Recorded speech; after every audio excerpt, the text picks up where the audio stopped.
दर्शकवृन्द नमस्कार। जनधारणा खबरको युट्युब च्यानलमा यहाँहरूलाई स्वागत गर्न चाहन्छु। म निमकान्त पाण्डे। आज 2080 भाद्र 14 गते पुष्पकमल दाहाल प्रचण्डले जनयुद्धबाट शान्ति प्रक्रियामा अवतरण गरे लगत्तै एउटा बडा महत्त्वपूर्ण सन्देश सार्वजनिक गर्नुभएको थियो। उहाँले भन्नुभएको थियो, नेपाल अब दुई ढुङ्गा बीचको तरुल होइन, दुई ढुङ्गा बीचको डाइनामाइट बन्नेछ। उहाँको यो अभिव्यक्ति अहिले सार्थक भएर जाँदैछ। स्वयं उहाँ देशको प्रधानमन्त्री भएको बेला हिजो भाद्र 13 गतेदेखि अमेरिकाको विशेष चाहनामा नेपाल प्रवेश गरेको एमसीसी सम्झौता कार्यान्वयनको चरणमा प्रवेश गरेको छ। तथापि एमसीसी को लागि एमसीए नेपालले गर्नुपर्ने काम थुप्रै छन्। धेरै कामहरू, खास गरी महत्त्वपूर्ण कामहरू बाँकी नै छन्। तर एमसीए नेपालले महत्त्वपूर्ण कामहरू सम्पन्न भइसकेको हुनाले अब एमसीसी सम्झौतालाई कार्यान्वयनमा लैजानु उपयुक्त हुने भनेर आफ्नो प्रतिबद्धता व्यक्त गरेपछि अमेरिकाको एमसीसी पनि तयार भयो। सन् 2003 मा एमसीसी कानुन बन्यो अमेरिकामा। त्यो एमसीसी कानुनले स्पष्ट रूपमा लेखेको छ कि एमसीसी सम्झौता लागू भएका देशहरूमा एसपीपी सम्झौता पनि स्वतः कार्यान्वयन हुनेछ। एसपीपी अर्थात् स्ट्र्याटेजिक पार्टनरसिप प्रोग्राम।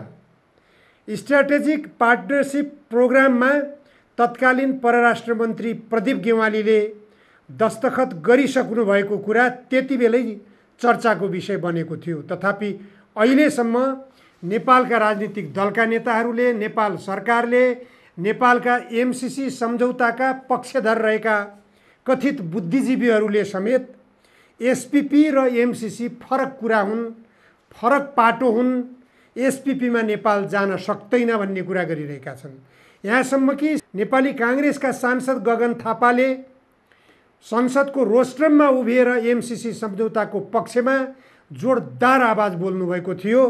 तर त्यसपछि जब एमसीसी सम्झौता पारित भइसक्यो र एसपीपी सम्झौतामा पनि नेपाल बाँधिएको कुरा आइसकेपछि उहाँले संसदको रोस्ट्रमबाटै बोल्नुभएको थियो, एसपीपी सम्झौतामा नेपाल जोडिन सक्दैन।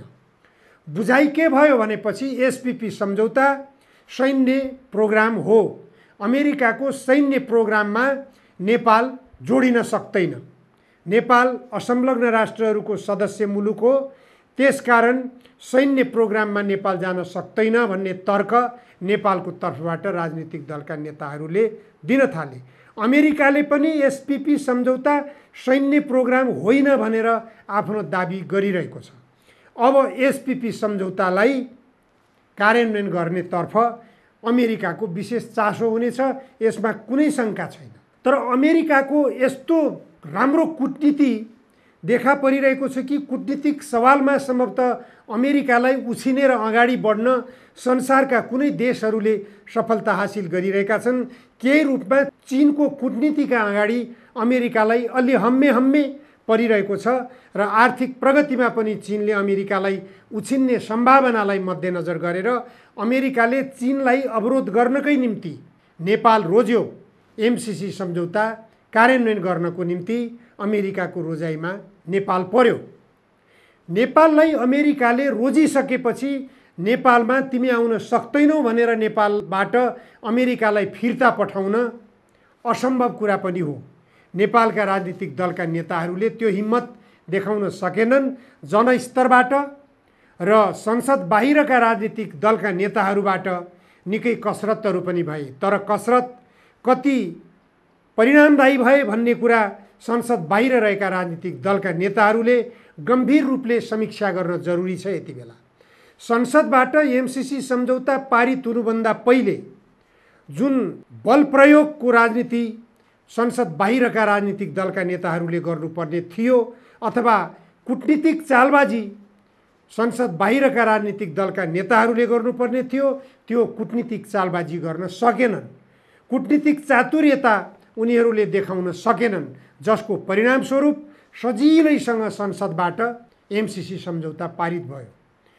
म स्वयंले एमसीसी सम्झौता पारित हुन नदिनको निम्ति संसदभित्र रहेका राजनीतिक दलका नेताहरूलाई कन्भिन्स गरौँ, उनीहरूसँग ज्ञापन पत्र लिएर जाउँ। संसद बाहिर रहेका एमसीसी सम्झौताका विरोधी राजनीतिक दलका नेताहरूलाई पटक पटक भेटेर पनि, सामूहिक रूपमा पनि र अन्तर्क्रियाका क्रममा पनि, अन्तर्वार्ताका क्रममा पनि पटक पटक अनुरोध गरियो।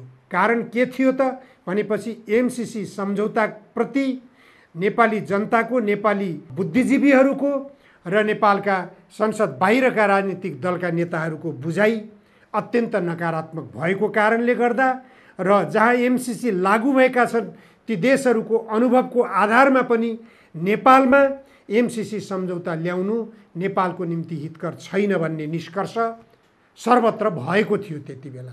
तर संसदवादी राजनीतिक दलका नेताहरूमा कुन्नी किन हो एमसीसी प्रति बडा अनौठो किसिमको लगाव देखा परेको थियो।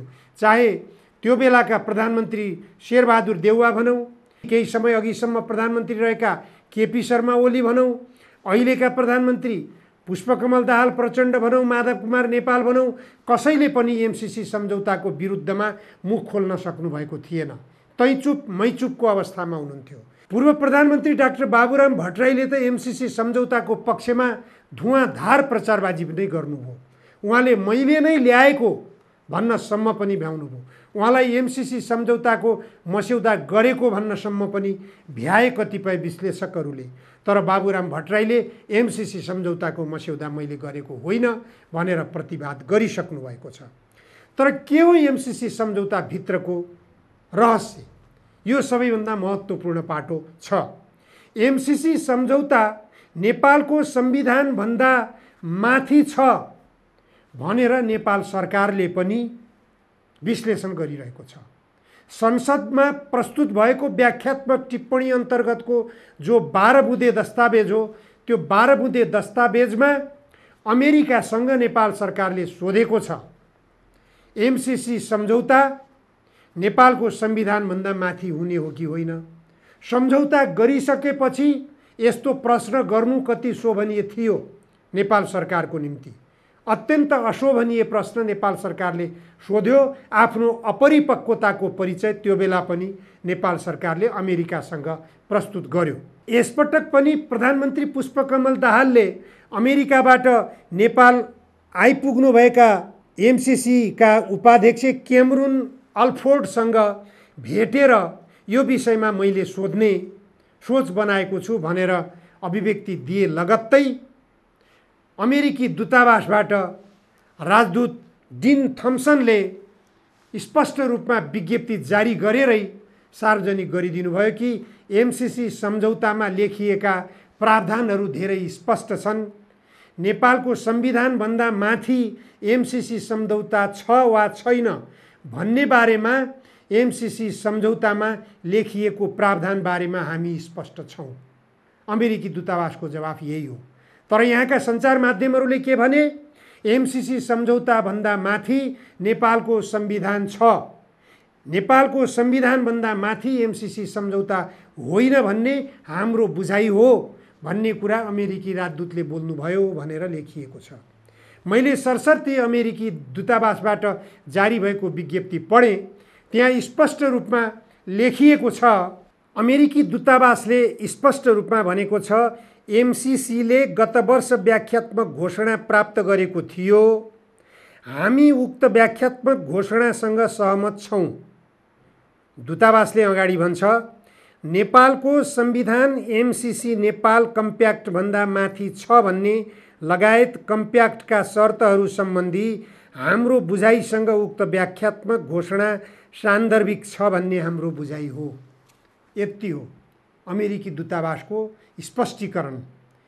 व्याख्यात्मक घोषणालाई स्वीकार गर्यौँ भनेर भन्यो, तर स्वीकार गर्दा गर्दै पनि एमसीसी सम्झौता र नेपालको संविधानको शर्तहरू बाझिएको खण्डमा अथवा नेपालको संविधान र एमसीसीका शर्तहरू बाझिएको खण्डमा एमसीसीका शर्तहरू लागू हुने छन् भनेर एमसीसी सम्झौतामा स्पष्ट रूपमा लेखिएको छ। त्यो लेखिएको दस्तावेज बारेमा अमेरिका स्पष्ट छ। त्यसकारण अमेरिकालाई कूटनीतिमा झुक्क्याएर अगाडि बढ्न सकौँला भन्ने कुरो नेपालका राजनीतिक दलका नेताहरूले सोच्नु व्यर्थ छ।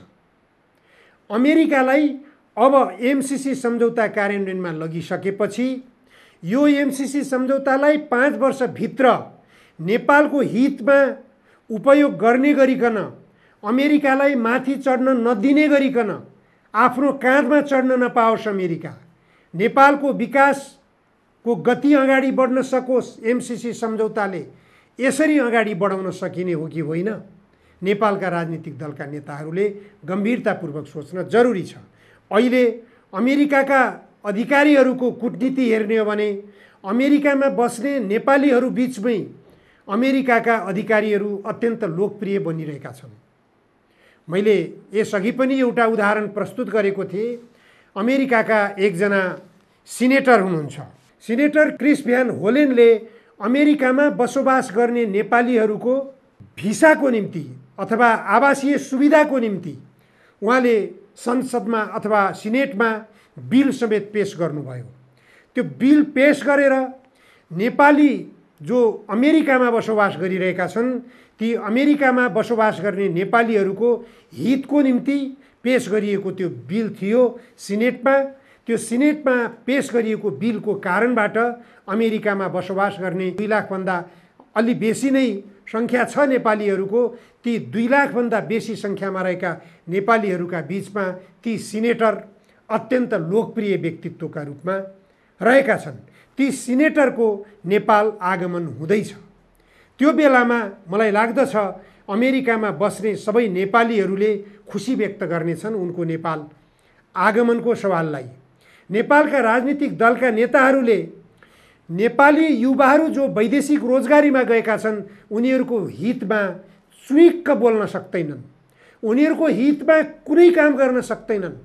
यस्तो यस्तो काम गरिदेऊ, यस्तो यस्तो सुविधा देऊ नेपाली कामदारहरूलाई अथवा नेपाली युवाहरू जो वैदेशिक रोजगारीमा कामदारको रूपमा आएका छन्, विभिन्न देशहरूमा, संसारका धेरै देशहरूमा छितरिएर बसेका छन् नेपाली युवाहरू। कतिपय देशबाट लास बनेर देश फर्किने बाध्यता भइरहेको हुन्छ नेपाली युवाहरूलाई। सानातिना केही कानुनी त्रुटि भयो भने उनीहरूले ज्यान सम्बन्धी सजाय पाएर लास बनेर नेपाल फर्किनुपर्ने अवस्थामा पनि नेपाली युवाहरू परिरहेका छन्। उनीहरूको संरक्षणको निम्ति, उनीहरूको हितको निम्ति नेपालका राजनीतिक दलका नेताहरूले कहिल्यै बोलेको सुनिएन। त्यसकारण पनि वैदेशिक रोजगारीमा गएका नेपाली युवाहरूमा नेपालका राजनीतिक दलका शीर्ष नेताहरूप्रति एउटा आक्रोशको भावना छ, घृणाको भावना छ। नेपालका राजनीतिक नेताहरूको जय जयकार नेपाली युवाहरूले गर्ने अवस्था पटक्कै पनि छैन। तर विदेशी राजनीतिक व्यक्तिहरूको, विदेशी कूटनीतिक व्यक्तिहरूको जय जयकार गर्नुपर्ने अवस्थामा नेपाली युवाहरू पुगिरहेका छन्। चाहे विदेशको सन्दर्भमा होस्, वैदेशिक रोजगारीमा पुगेकाहरूको सन्दर्भमा होस्, चाहे नेपालमा बसिरहेका पदाधिकारीहरूको सन्दर्भमा होस्। हेक्का राख्न जरुरी छ राजनीतिक दलका नेताहरूले अथवा अहिले सत्ता सञ्चालन गरिरहेका राजनीतिक दलका नेताहरूले कि एमसीसी सम्झौतालाई कार्यान्वयन गर्ने क्रममा सडकबाट विरोधको आवाज पनि घन्किरहेको छ। यो विरोधको आवाज किन भइरहेको छ? तपाईहरू सत्तामा बस्नेहरूको लागि एमसीसी सम्झौता ठिक हुने, सत्ता बाहिर रहेका राजनीतिक दलका नेताहरूको लागि एमसीसी सम्झौता बेठिक हुने कारण के हो? यो विषयमा तपाईहरू गम्भीर भएर एउटै टेबलमा बसेर छलफल गर्न किन नसक्ने? मैले एमसीसी सम्झौता पारित हुनुभन्दा पहिले एमसीसी सम्झौताको विपक्षमा रहेका राजनीतिक दलका केही नेताहरू जस्तो उदाहरणको लागि सीपी मैनाली, सीपी गजुरेल, धर्मेन्द्र बास्तोरा, विप्लवजी सबैलाई मैले सुझाव दिएको थिएँ। संसदभित्र रहेका राजनीतिक दलका नेताहरूलाई तपाईहरूले ज्ञापन पत्र दिनुहोस्, सामूहिक रूपमा एउटा टिम बनाउनुहोस्, टिम बनाएर ज्ञापन पत्र दिनुहोस् र ज्ञापन पत्र मार्फत उनीहरूलाई अनुरोध गर्नुहोस् कि एमसीसी सम्झौताका नकारात्मक प्रावधानहरू यी हुन्, यी नकारात्मक प्रावधानहरूका कारणले गर्दा एमसीसी सम्झौता नेपालको निम्ति हितकर हुँदैन, यसलाई संसदबाट पारित नगरियोस्। यदि राजनीतिक दलका नेताहरूले तपाईहरूको सुनवाई गर्दैनन् भने संसदभित्रका सबै सांसदहरूलाई एउटा बैठकमा बोलाउनुहोस्, एउटा सेमिनार आयोजना गरेर त्यहाँ बोलाउनुहोस् र राजनीतिक दलका शीर्ष नेताहरूलाई पनि बोलाउनुहोस्, सबैको प्रतिबद्धता लिनुहोस् तपाईँहरूले कि एमसीसी सम्झौता हामी पारित गर्ने छैनौँ। गर्न सकिएन। नसकिएपछि म स्वयं समेत सहभागी भएको सिपी मैनाली समेत हुनुहुन्छ, त्यसमा 22 दलको एउटा टिम बनाइयो र त्यो टिम सर्वप्रथम प्रमुख प्रतिपक्षी दलका नेता केपी ओली कहाँ हामी 22 दलको प्रतिनिधिमण्डल पुग्यो केपी ओलीको निवासमा। केपी ओलीको निवासमा पुगिसकेपछि म स्वयंले ज्ञापन पत्र केपी ओलीलाई वाचन गरेर सुनाइयो। वाचन गरेर केपी ओलीलाई सुनाइएको ज्ञापन पत्र उहाँले सुनिसकेपछि मुक्त कण्ठले त्यो ज्ञापन पत्रको प्रशंसा गर्दै उहाँले भन्नुभयो, हेरौँ एमसीसी सम्झौता कसरी पास गर्ने रहेछन्। हामीले संसद अवरोध गरिरहेका छौँ, हामी संसदमा उपस्थित हुनेछौँ, तर एमसीसी सम्झौतामा मतदान गर्ने छैनौँ, हामीले कसरी बहुमत पुर्याउने रहेछन् हेरौँला हामी पनि भनेर केपी ओलीले ढुक्क गराउनु भएको थियो। त्यसरी एमसीसी सम्झौता पारित हुँदैन भन्नेमा ढुक्क थियौँ। सिपी मैनाली हुनुहुन्छ र त्यसमा अरू साथीहरू हुनुहुन्छ, लोककृष्ण भट्टराई हुनुहुन्छ, नारायण शर्मा हुनुहुन्छ, बालकृष्ण नेउपाने हुनुहुन्छ, धेरै 22 दलको प्रतिनिधित्व थियो त्यहाँ। ती सबै 22 दलका प्रतिनिधिहरू बीचमा प्रतिबद्धता जनाएको केपी ओलीको त्यो प्रतिबद्धता भोलिपल्टै एमसीसी सम्झौता पारित गर्दाखेरि के गर्नुभयो केपी ओलीले सबैलाई जानकारी भएको विषय हो। आखिर एमसीसी सम्झौता पारित गर्न केपी ओलीको महत्त्वपूर्ण सहयोग भयो, पारित भयो। पारित भइसकेपछि अमेरिका आँटेर कार्यान्वयनमा आइसक्यो, कार्यान्वयनको सम्झौता भइसक्यो, दस्तावेज आदान प्रदान भइसक्यो। अब सडकमा आन्दोलनले यसलाई फिर्ता गराउन सकिएला। नेपालका राजनीतिक दलका नेताहरूको विरोध होइन, अब विरोध अमेरिकी सरकारको हो। मैले हिजो पनि यो विषयमा चर्चा गरिसकेको छु कि अब एमसीसी सम्झौतामा लेखिएका प्रावधानहरूका कारण नेपालको संविधान एमसीसी मातहतको संविधान भइसक्यो। नेपालको सरकार एमसीसी सम्झौताको मातहतको सरकार भइसक्यो। नेपालका सबै निकायहरू एमसीसी सम्झौताको मातहतमा परिसकेका छन्। अब 5 वर्षसम्म, जबसम्म एमसीसी सम्झौता कार्यान्वयन चरणमा रहनेछ, 5 वर्षसम्मको निम्ति एमसीसी सम्झौताका शर्तहरू विरुद्ध नेपाल सरकारले एक कदम पनि अगाडि बढ्न सक्ने छैन। यदि एमसीसी सम्झौता कुनै कारणले अवरोध भयो र एमसीसी सम्झौता कार्यान्वयन हुन पाएन भने एमसीसी सम्झौता अन्तर्गत अमेरिकाले लगानी गरेको रकम ब्याजसहित त्यो पनि डलरमा फिर्ता गर्नुपर्ने छ भन्ने कुरा एमसीसी सम्झौता अन्तर्गतको एमसीसी कानुनमा लेखिएको छ। सन् 2003मा मैले अघि पनि उल्लेख गरिसकेँ, अमेरिकामा निर्माण गरिएको एमसीसी कानुनमा लेखिएको कुरा हो। एमसीसी सम्झौता लागू भएका देशहरूमा एमसीसी कानुन पनि लागू भएको ठहर्ने छ भनेर एमसीसी कानुनमा लेखिएको छ। त्यसकारण मैले पटक पटक भनिरहेको छु, अब नेपालमा एमसीसी कानुन लागू भइरहेको छ। एमसीसी सम्झौता मात्र होइन, एमसीसी कानुन मातहतको एमसीसी सम्झौता हो, एमसीसी कानुन मातहतको एसपीपी हो। त्यसकारण एसपीपी हामी स्वीकार्दैनौँ भनेर अब नेपालका राजनीतिक दलका नेताहरू, सरकार, संसदले छुटकारा पाउँदैनन्। किनभने एसपीपी सम्झौता स्वतः लागू भयो। एमसीसी सम्झौता संसदबाट अनुमोदन भइसकेपछि एमसीसी कानुनले एमसीसी सम्झौता मार्फत लागू गर्न चाहने सबै खालका सम्झौताहरू एमसीसी सम्झौताले लागू गर्न अमेरिकालाई अधिकार प्रत्यायोजन गरेको छ। त्यो नेपालको संसदले प्रत्यायोजन गरेको कुरा हो। त्यसकारण नेपालका राजनीतिक दलका नेताहरू अब एमसीसी मातहतका हुनुहुन्छ, उहाँहरूले एमसीसीलाई उल्लङ्घन गरेर एमसीसीलाई बाइपास गर्न सक्ने अवस्थामा उहाँहरूको हैसियत छैन। त्यसकारण मैले फेरि पनि के कुरा दोहोऱ्याएर भन्न चाहन्छु भने नेपालका राजनीतिक दलका नेताहरूलाई 5 वर्षभित्र नेपालको अहित नहुने गरी, नेपालको प्राकृतिक सम्पदामा अमेरिकाले हस्तक्षेप गर्न नपाउने गरी यसमा अमेरिका पनि सचेत बन्न जरुरी छ। किनभने नेपाली जनता सशङ्कित भएका छन्। अमेरिकाप्रति पटक्कै पनि विश्वास गरिरहेका छैनन्।